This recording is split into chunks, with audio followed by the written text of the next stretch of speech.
Today we're going to make a flan, which is what I call an all-day breakfast flan or quiche. I wouldn't really call it a quiche because it doesn't contain cream, it has milk in it instead. But this is a really cheap and easy thing to make, which is fantastic because you can put more or less anything in it that you like. Okay, so I'll tell you what we've got here. What we have is a flan tin, which has a loose bottom, which I've lined with some pastry made from 150 grams of plain flour and 75 grams of butter. If you need a bit more guidance on how to make short crust pastry, you could have a look at my video on how to make vegetable pie, and I show you there. So I've made that, lined it with it, okay.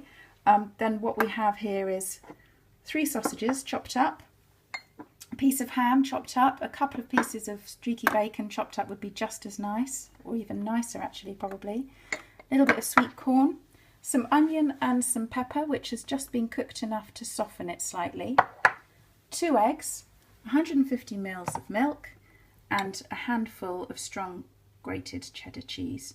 I don't like to use too much cheese because I'm not a massive cheese fan, but if you really love cheese, just use a bit more. So we're going to break the eggs into the jug here.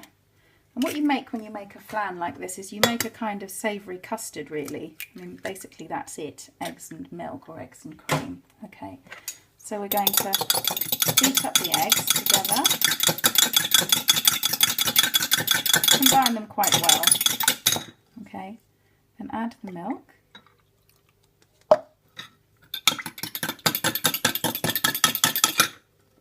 Add some salt and pepper.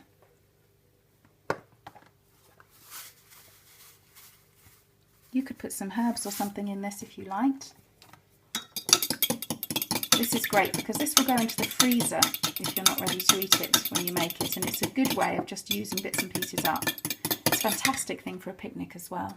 I need to mention that I've preheated the oven to 200 degrees and I've popped a baking tray in there so that when we put this in it will go straight onto the hot baking tray. Okay, but in the base of this we're going to put the pepper and the onion. As I say, you can put whatever you like in this. I think it's good to include onion because it just gives it a really lovely savoury flavour right from the beginning. Let's try and distribute this so that everybody gets a little bit of pepper. Okay, let's pop the sweet corn. This would be lovely with some sliced up mushrooms in it. I would cook the mushrooms first though, if you put mushroom in, because mushrooms, if you don't pre-cook them, tend to be very watery and they can just give the whole thing a rather kind of grey, watery look, which is a bit revolting. It's the same with pizza actually. If you put mushrooms on pizza, personally I would cook them a little bit first. I'm sure lots of other people will be horrified at that and say, no, you're wrong, but that's the way I do it and it always seems to work. A little bit of ham over the top here. You could make this vegetarian if you wanted to and just have lots of cheese and onion and sweet corn.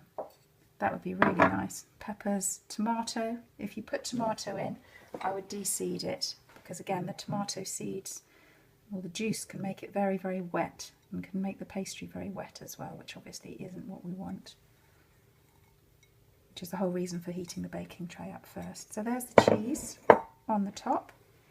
And so now what we do is we carefully pour this in because this is what's going to just hold everything together.